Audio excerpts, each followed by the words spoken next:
বাংলাদেশ যদি এই নামটি যদি আমরা নিতে চাই, তাহলে যে নামটি সর্বাগ্রে উচ্চারণ করতে হবে সেই নামটি হচ্ছে মেজর জিয়াউর রহমান।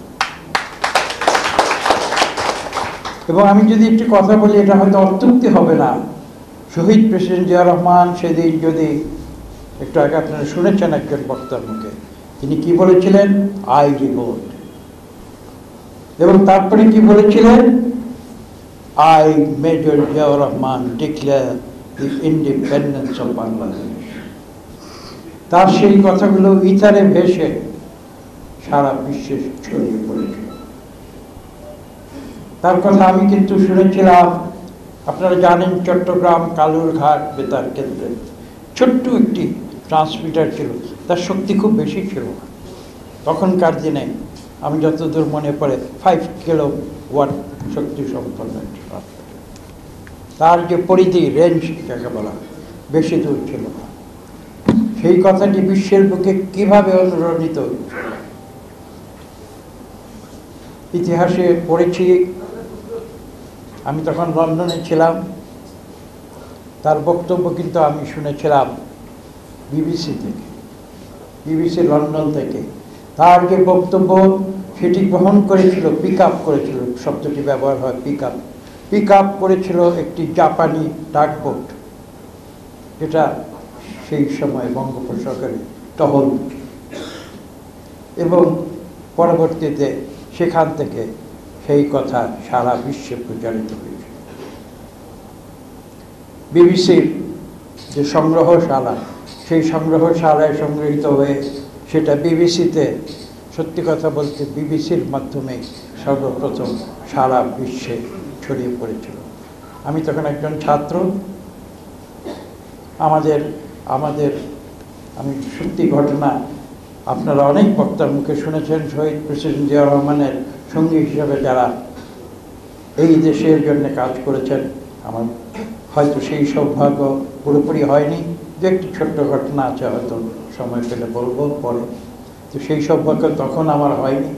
আমরা তখন বিদেশের বুকে আমরা লেখাপড়া করছিলাম। এবং কমন রুমের যে একটি, আপনারা জানেন ঢাকা বিশ্ববিদ্যালয়ে যারা ছাত্র তারা জানেন যে কমন রুমে একটা টেলিভিশন, সেই টেলিভিশনে আমরা প্রথম শুনেছিলাম I major Ziaur Rahman do hereby declare the independence of Bangladesh.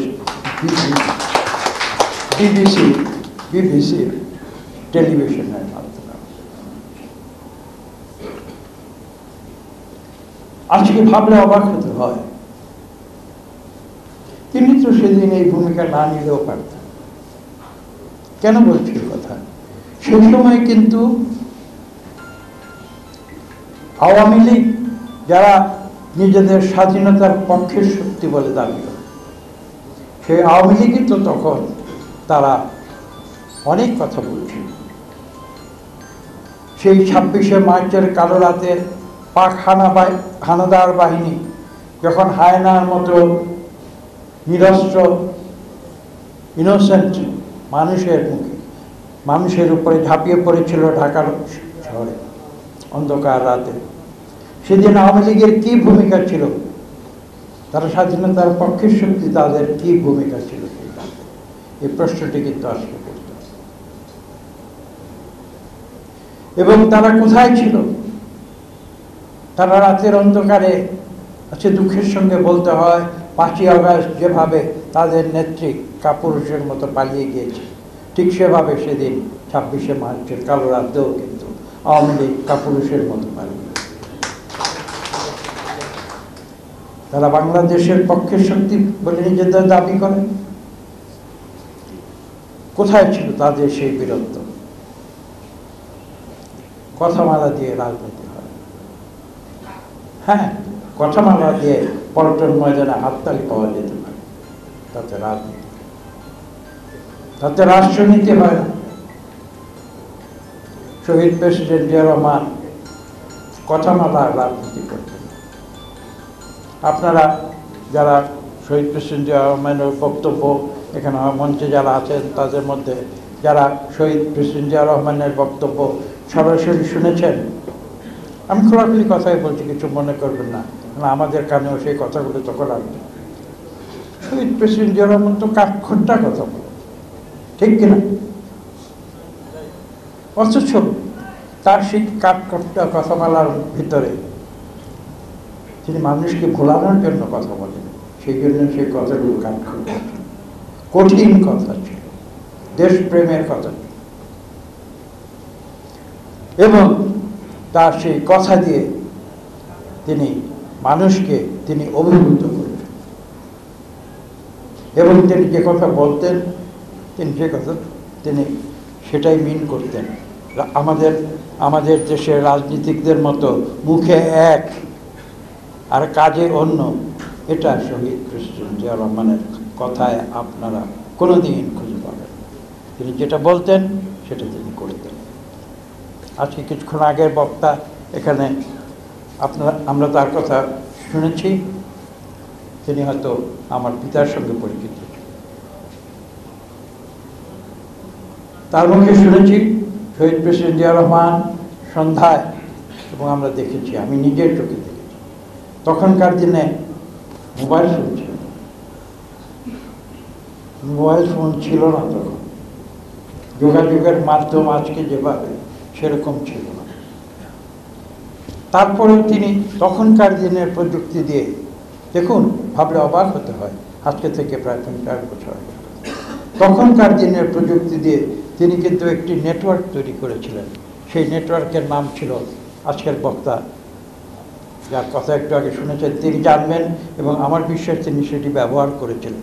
তিনি যে নেটওয়ার্ক তৈরি করেছিলেন সেই নেটওয়ার্কের নাম ছিল রেড টেলিফোন এক্সচেঞ্জ। ঠিক বলেছি? এবং আমি দেখেছি নিজের চোখে সন্ধ্যায় রেড টেলিফোনে আমার পিতার কাছে একটি নির্দেশ এসেছে, তিনি খাদ্য মন্ত্রণালয়ের দায়িত্বে ছিলেন। সেই খাদ্য মন্ত্রণালয়ের গল্প পরে বলবো, প্রথমে শহীদ প্রেসিডেন্ট জিয়া রহমানের কার্যপদ্ধতি নিয়ে একটি গল্প বলছি। সন্ধ্যায় টেলিফোন এসেছে, কুড়িগ্রাম বা দিনাজপুরে খাদ্যের গোদাম খালি, সেখানে আজ রাতের মধ্যে 50 টন খাবার সরবরাহ করতে হবে। টেলিফোনটি এসেছে হয়তো সন্ধ্যা 6টার দিকে। উত্তরে আমার পিতার মুখে বলতে শুনেছি যে প্রেসিডেন্ট সাহেব, আপনি চিন্তা করবেন না, আমি ব্যবস্থা করছি। কাজ চলছে। আপনারা হয়তো জানেন না, শহীদ president Zia Rahman round the clock কাজ করতেন, রাউন্ড দ্য ক্লক। তার পিএস ছিল 3 জন। আমি দেখেছি বেগম খালেদা জিয়ার সময় দেখেছি তার পিএস ছিল 2 জন, বাই রোটেশন 8 ঘন্টা 8 ঘন্টা। শহীদ প্রেসিডেন্ট জিয়া রহমানের পিএস ছিল 3 জন, 8+8+8। একসময় তার এক পিএস ছিল না, আমার সহপাঠী বন্ধু। একদিন রাতে এসে এভাবে হাল ছেড়ে দিয়ে বলে, আমার নাম করে বলছে, আমার সহপাঠী বলছে, আর পারছি না, কাজ করে কুলাতে পারি না। কি হয়েছে? তো প্রেসিডেন্ট সাহেবকে বলেছিলাম আমাকে একটু ছুটি দেন, আমি তার এই প্রেশার আর নিতে পারছি না। প্রেসিডেন্ট সাহেব আমাকে উত্তর দিয়েছেন যে তুমি কেন প্রেশার নিতে পারছো না, তুমি কত ঘন্টা ডিউটি করো? সে বললো আমি ঠিক পুরো 8 ঘন্টা ডিউটি করি। আমার বন্ধু প্রেসিডেন্ট জিয়া রহমান সাহেবকে বলেছে আমি পুরো 8 ঘন্টা ডিউটি করি, 1 মিনিটও ফাঁকি দেই না। তখন বললেন, তিনি কি বললেন? তিনি উত্তর দিলেন, তুমি তো এক শিফটে 8 ঘন্টা পুরো কাজ করো, আমি তো 3 শিফটে পুরো 24 ঘন্টা কাজ করি।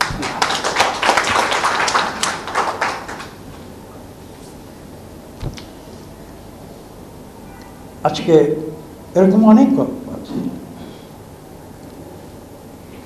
যে গল্পটি দিয়ে শুরু করেছিলাম, সন্ধ্যা 6টায় রেড টেলিফোনে ইনস্ট্রাকশন এসেছে দিনাজপুরে 50 টন খাদ্য পাঠাতে, না হলে সেখানে জনগণ সেখানে বিক্ষোভ করবে। সকালে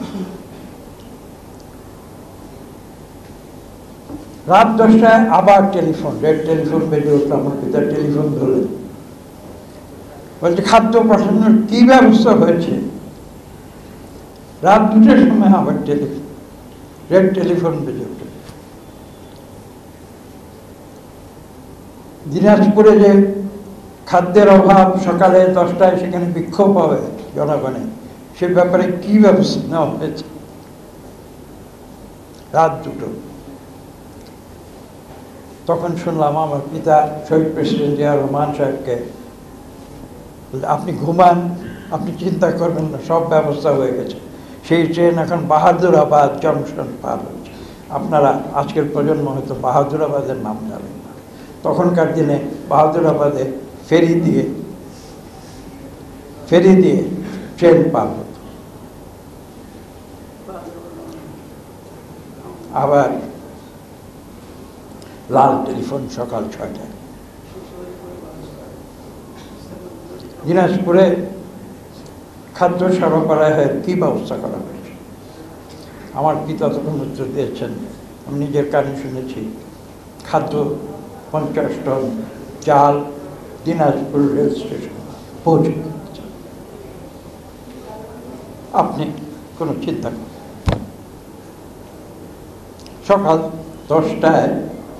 10টা বাজার আগে সেই চাল কিন্তু দিনাজপুরে যাদের খাদ্য ছিল না তাদের মধ্যে বিলি হয়ে। এভাবে আমি এই উদাহরণটি দিলাম এই কারণে যে শহীদ প্রেসিডেন্ট জিয়া রহমানের কার্যপদ্ধতি কী ছিল। আমরা যে বলি তিনি প্রেসিডেন্ট হিসাবে সফল হয়েছিলেন, সফল কিন্তু এমনিতে হন। তিনি সফল হয়েছিলেন কারণ তিনি জানতেন যে কীভাবে একটি কর্ম পদ্ধতি সূচনা করার পর ধাপে ধাপে সেটাকে বাস্তবায়িত করতে এবং দ্রুত বাস্তবায়িত। একটি উদাহরণে যে ভুরি উদাহরণ, আমি আরেকটি ঘটনার কথা বলি। তিনি খাল কাটতে গিয়েছিলেন সম্ভবত ময়মনসিংহ। সেখানে রেস্ট হাউসে সকালে উঠে তিনি বেরিয়ে পড়তেন। আপনারা জানেন খাল কাটার কর্মসূচি। সঙ্গে ছিলেন পিতা মাহমুদ মোমেন খান, বয়স বৃদ্ধ মানুষ। তখন সকালে উঠে নাস্তার টেবিলে পরে পিতার মুখে গল্প শুনেছি। প্রেসিডেন্ট সাহেব বললেন, আপনি এত সকালে কষ্ট করে কেন উঠেছেন? ধীরে সুস্থে নাস্তা করেন, আপনি বিশ্রাম। আমি চাকা ক্ষেতের উপর দিয়ে আমি যাব, সেখানে খাল খনন করব কোদাল দিয়ে। আপনি কষ্ট করে যাওয়ার প্রয়োজন নেই, আপনি রেস্ট হাউসে থাকুন, আমি কাজ সেরে আসি। একজন প্রেসিডেন্ট তার অধীনস্থ মন্ত্রীকে এই উপদেশ।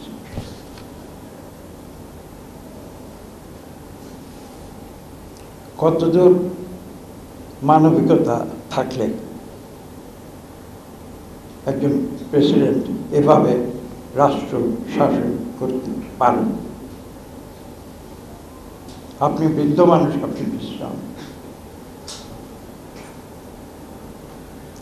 এগুলি ছোট্ট ছোট্ট ঘটনা, কিন্তু আমি ছোট্ট ঘটনাগুলোই বলছি এই কারণে যে শহীদ প্রেসিডেন্টকে চিনতে হলে এই ছোট্ট ঘটনাগুলো জানতে হবে। তার জীবন ধারণ পদ্ধতি, তার কর্ম পদ্ধতি, তার বাস্তবায়ন পদ্ধতি, এই সব কিছু জানলে শহীদ প্রেসিডেন্ট জিয়া রহমানকে আমরা সত্যিকার চিনতে পারি। আমার নিজের জীবনের ঘটনা। আমি তখন বিশ্ববিদ্যালয়ে শিক্ষকতা করি। একদিন হঠাৎ করে আমাদের ভাইস চ্যান্সেলরের অফিস থেকে নির্দেশ আসলো যে একটি মিটিংয়ে যেতে হবে। কোথায়? বঙ্গভবনে। শহীদ প্রেসিডেন্ট জিয়া রহমান আহ্বান করেছেন। সেখানে কয়েকজন শিক্ষকের তালিকা করা হয়েছে, আমাকে সেখানে যেতে হবে। এজেন্ডা কি? এজেন্ডা হচ্ছে আজকে যে এজেন্ডা নিয়ে আমরা চিন্তা করি, এজেন্ডা ছিল বাংলাদেশের এনার্জি প্রবলেম, অর্থাৎ এই যে বিদ্যুৎ সরবরাহ, গ্যাস সরবরাহ, এই সমস্ত কিছু নিয়ে একটি সমন্বিত পরিকল্পনা করছিলেন শহীদ প্রেসিডেন্ট। এবং সেই জন্য তিনি যাদেরকে তিনি বিশেষজ্ঞ মনে করেছেন, বিশ্ববিদ্যালয়ের শিক্ষক, ইন্টেলেকচুয়ালস, বুদ্ধিজীবী, তাদেরকে তিনি আহ্বান করেছেন। আমরা দৌড়িয়ে সেই মিটিংয়ে গেলাম। মিটিং শুরু হলো এবং যে কথা বলছি অবাক হতে হয়, তখনকার দিনে আজকে 2025 সালে এসে বাংলাদেশে আপনারা জানেন যে নিউক্লিয়ার একটি প্ল্যান, এটা নিয়ে অনেক কন্ট্রোভার্সি আছে, কিন্তু কাজটি কিন্তু শেষ হয়নি। আজকে থেকে সেই সময় আমি বোধহয় সম্ভবত 1977 সালের কথা বলছি। 1977 সালে শহীদ প্রেসিডেন্ট চিন্তা করেছিলেন যে বাংলাদেশে নিরবিচ্ছিন্ন বিদ্যুৎ সরবরাহ করতে গেলে কেবলমাত্র ফসিল ফুয়েল, যেটা আজকে সমালোচনার মুখে যা আছে ফসিল ফুয়েল, বিশ্বের পরিবেশকে যে ফসিল ফুয়েল পেট্রোল ডিজেল যা দূষিত করছে, তার পরিবর্তে কিভাবে অল্টারনেট এনার্জি, কিভাবে পরিচ্ছন্ন যে এনার্জি সেটা ব্যবহার করা যায়, সৌরশক্তি, বায়ু শক্তি, সমুদ্রের ঢেউয়ের যে শক্তি, পারমাণবিক শক্তি, এগুলি কীভাবে ব্যবহার করা যায় সঠিকভাবে, তার জন্য একটি পরিকল্পনা তৈরি করছিলেন, একটা পলিসি তৈরি করছিলেন। এবং সেই পলিসি করার জন্য তিনি আজকে থেকে 50 বছর আগে চিন্তা করেছিলেন, যে চিন্তা আজকের মানুষ আজকে করছে, প্রায় 50 বছর। ভাবলে অবাক হতে হয়। সেই মিটিংয়ের ছোট্ট একটি ঘটনা আজও আমার মনে আছে, যে ঘটনাটি আপনাদের সামনে উল্লেখ করতে চাই। এনার্জি নিয়ে আলোচনা হচ্ছে, শহীদ প্রেসিডেন্ট জিয়াউর রহমান নিজে কলম দিয়ে কাগজে তিনি নোট নিচ্ছেন। আমরা যে কথাগুলো বলছি, আমরা শিক্ষক, সাধারণ শিক্ষক, আমাদের মতামত নেবার জন্য তিনি আমাদের ডেকেছেন, শুধু তাই না, আমাদের বক্তব্যগুলো তিনি কাগজে নোট করছেন। নোট নিতে নিতে এক পর্যায়ে তিনি হঠাৎ থেমে গেলেন। হঠাৎ তিনি আমাদের বলেন যে আমি মাঝখানে অন্য একটি কথা বলছি। সবাই বলল কি বলুন। তিনি যে বল পয়েন্ট কলম দিয়ে নোট নিচ্ছিলেন, সেই বল পয়েন্ট কলমটি হঠাৎ উঁচু করে আমাদের সামনে তুলে ধরলেন। বললেন যে দেখুন, আমি যে এই বল পয়েন্ট কলমটি দিয়ে এই নোট নিচ্ছি আপনাদের কথা, আমার হঠাৎ খেয়াল হয়েছে। তিনি বলছেন যে তার হঠাৎ খেয়াল হয়েছে যে এই যে বল পয়েন্ট পেন, এটিও তো আমাকে বিদেশ থেকে ইম্পোর্ট করে আনতে হচ্ছে। আপনারা এত বড় সায়েন্টিস্ট, এত বড় বিজ্ঞানী, বিশ্ববিদ্যালয়ের শিক্ষক, এক্সপার্ট, ইঞ্জিনিয়ার এখানে ছিলেন সবাই, এই বল পয়েন্টটিকে আপনারা তৈরি করতে পারেন না, আমাকে বিদেশ থেকে আনতে চিন্তা করেন। তিনি এই দেশকে নিয়ে এমন কোন বিষয়টি নেই যা তিনি চিন্তা করেন, এবং মাত্র 3.5 বছর তিনি এফেক্টিভ এই দেশকে পরিচালনা করেছেন। এবং এই 3.5 বছরের মধ্যে বাংলাদেশের যে বৈপ্লবিক যে পরিবর্তন এনেছিলেন বাংলাদেশে, সেটা একমাত্র সম্ভব হয়েছিল শহীদ প্রেসিডেন্ট জিয়াউর রহমানের। তার কারণে অন্য কোনো নেতা পক্ষে বাংলাদেশে এই বৈপ্লবিক পরিবর্তন সেই স্বল্প সময়ের ভেতরে সম্ভব ছিল। আমি তো অনেক গুরুত্বপূর্ণ বিষয়ের কথা বললাম। একদিকে বাংলাদেশের এনার্জি পলিসি, তখন চিন্তা করেছেন পরিবেশ সমস্যা নিয়ে, ছোট্ট কলমের কথা বলেছেন। তার পাশাপাশি তিনি কি করেছেন, আজকে জাতিসংঘ নারীর অধিকার নিয়ে বড় বড় আন্তর্জাতিক সম্মেলন করেছে। আপনারা জানেন, বেইজিং সম্মেলনের নাম শুনেছেন, দেশনেত্রী বেগম খালেদা জিয়া সেখানে বাংলাদেশ যে ডেলিগেশন তার নেতৃত্ব দিয়েছেন। বলতে অবাক হয়ে বলতে হয় যে নারীর অধিকারের কথা যখন জাতিসংঘ চিন্তা করেনি, তখন কিন্তু শহীদ প্রেসিডেন্ট জিয়াউর রহমান বাংলাদেশের নারীর অধিকারের কথা। বাংলাদেশে পুলিশ বাহিনীতে আওয়ামী লীগ, তারা কি বলে, বিএনপির জন্ম হয়েছিল ক্যান্টনমেন্টে। ভালো কথা, তোমাদের কথা যদি সত্য হয় মেনে নিলাম তর্কের খাতিরে। আওয়ামী লীগের জন্ম তো ক্যান্টনমেন্টে হয় না। তাহলে আওয়ামী লীগের জন্ম যদি ক্যান্টনমেন্টে না হয়ে থাকে, তারা যদি জনগণের দল হয়ে থাকে, আওয়ামী লীগ হয়ে থাকে, তাহলে কেন আওয়ামী লীগ সংসদের ভিতরে 11 মিনিটের ব্যবধানে বাংলাদেশ থেকে বহুদলীয় গণতন্ত্রের কবর রচনা করে কেন একদলীয় বাকশাল সৃষ্টি করেছিল? আমি কি পাল্টা প্রশ্ন আওয়ামী লীগকে করতে পারি না? সেই কারণেই নেই, সেই কারণেই নেই।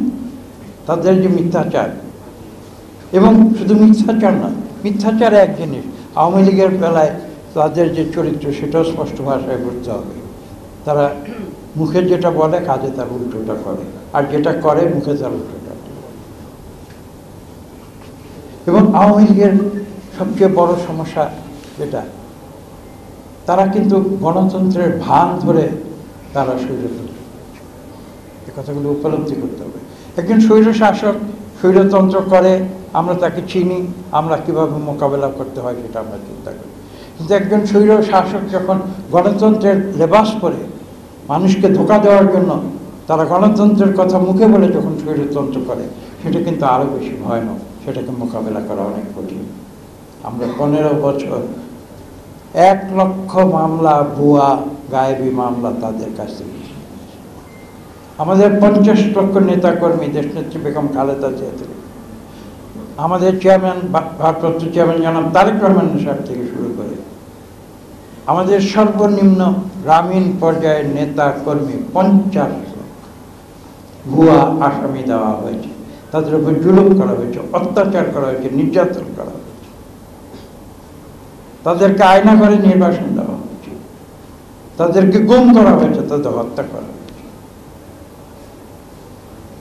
আজকে যারা আন্দোলন করেছে আমি তাদের শ্রদ্ধা জানাই, 5ই আগস্টের ছাত্র জনতাকে আমি তাদের শ্রদ্ধা জানাই।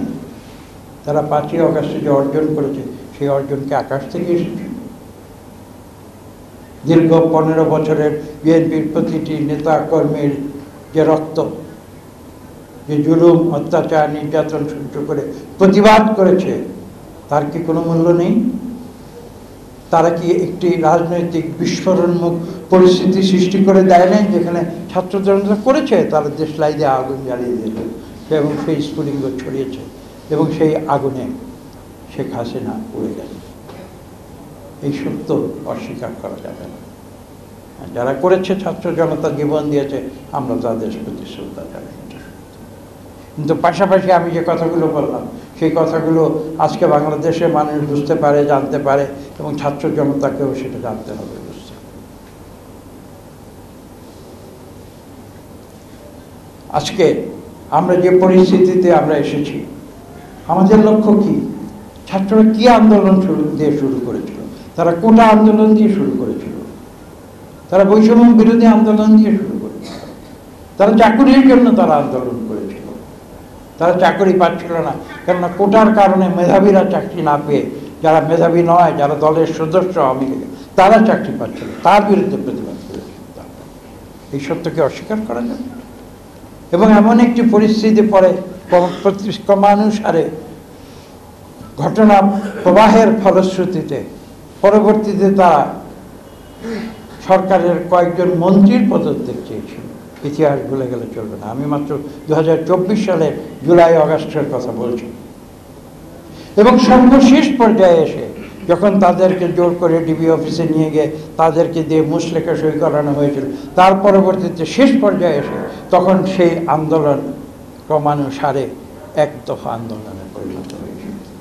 আর এই 24 সালের জুলাই আগস্টের যে আন্দোলন, সেই আন্দোলনে সত্যিকার ইতিহাস ভুলে গেলে চলবে না। কেউ যদি কল্পনা করে থাকে যে 5ই আগস্ট আকাশ থেকে এসে পড়েছে, সেটা সম্পূর্ণ ভুল। স্বৈরতন্ত্র থেকে গণতন্ত্রের উত্তরণের যে সংগ্রাম, সেই সংগ্রাম আমরা করেছি, আমরা করছি, আমরা করব, যতক্ষণ পর্যন্ত না বাংলাদেশে গণতন্ত্র ফিরে আসে।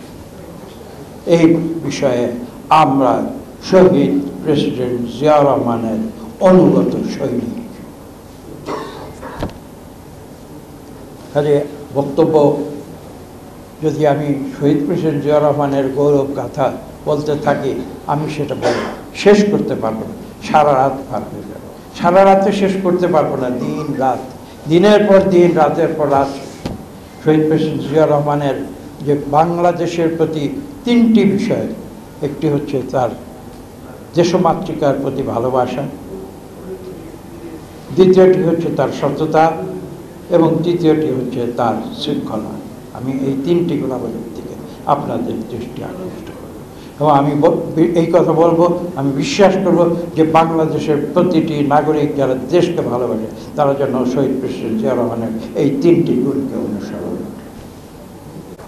ঐক্যের কথা এসেছে। দেশের যে মূলনীতি, আমাদের মানুষের জীবনের যে কতগুলো সত্য, সেই সেগুলোতে কিন্তু সবাইকে ঐক্যবদ্ধ হতে হবে। যার কিছু কিছু উদাহরণ আমি ইতিমধ্যে বলেছি, সেখানে ঐক্য। তবে এটাও আমি বিশ্বাস করি যে প্রতিটি মানুষের যে স্বাধীনতা, সেই স্বাধীনতা কিন্তু বজায় রাখতে হবে।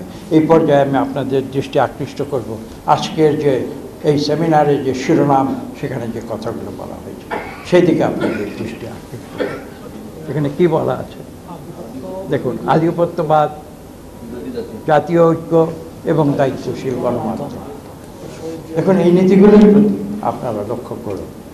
আধিপত্যবাদের প্রশ্ন ব্যাখ্যা আমি করেছি ইতিমধ্যে, যে বাংলাদেশ একটি স্বাধীন দেশ, সেই স্বাধীনতার যুদ্ধের ডাক দিয়েছিলেন শহীদ প্রেসিডেন্ট জিয়াউর রহমান। কেন? তিনি আধিপত্যবাদ স্বীকার করে নেননি, এই কারণেই তিনি স্বাধীনতার ডাক দিয়েছিলেন। দ্বিতীয়ত, জাতীয় ঐক্য। আমরা কতগুলি নৈতিক বিষয়ে আমরা কিন্তু ঐক্যবদ্ধ হতে হবে, আমি যেটা একটু আগে বলেছি। সেই নৈতিক প্রশ্নে কিন্তু ঐক্য ভাঙার কোনো উপায় নেই। তৃতীয়ত, যে স্বাধীনতা, যে স্বাধীনতা, গণমাধ্যমের স্বাধীনতা, সেটা হচ্ছে চিন্তার স্বাধীনতা, কথা বলার স্বাধীনতা। সেই স্বাধীনতা কিন্তু থাকতে হবে, এবং সেখানে কিন্তু মতবিরোধ থাকতে পারে। ইংরেজিতে একটি কথা আছে, ইউনিটি ইন ডাইভার্সিটি। সেই ডাইভার্সিটি কিন্তু থাকতে হবে। ডাইভার্সিটির মাধ্যমে কিন্তু আমরা জাতীয় যে আমাদের মৌলিক বিষয়, সেই মৌলিক বিষয়গুলিতে আমরা ঐক্যবদ্ধ থাকব। তার অর্থ এটা নয় যে আমাদের ব্যক্তিগত স্বাধীনতা বা আমাদের যার যার চিন্তার স্বাধীনতা সেটা আমরা বিসর্জন দেব, যেটা বাকশাল বাধ্য করেছিল। সেটা কিন্তু কোনো দেশের নীতি হতে পারে না। শহীদ প্রেসিডেন্ট জিয়াউর রহমানের জীবন নিয়ে আলোচনা করতে গেলে আজকে তার ৪৪তম শাহাদত বার্ষিকীতে অনেক কথা বলার আছে, বলে শেষ করা যাবে না। আমি বলেছি তার যে অর্থনৈতিক নীতি, তিনি একটি কথা বলতেন যে একজন সাধারণ দেশের একজন সাধারণ তৃণমূলের মানুষের কাছে রাজনীতির কোনো অর্থ নেই যদি না রাজনীতি তার কাছে একটি সুন্দর জীবন উপস্থাপন করতে পারে। আমরা সেগুলো অনুসরণ করি। তার আমি তিনটি বলেছি, দেশপ্রেম, সততা এবং শৃঙ্খলা। এই তিনটি গুণ যদি আমরা অনুসরণ করতে পারি, আমার বিশ্বাস বাংলাদেশকে আমরা নতুনভাবে আবার একটি প্রকৃত গণতান্ত্রিক রাষ্ট্র হিসেবে গড়ে তুলতে পারব। সবাইকে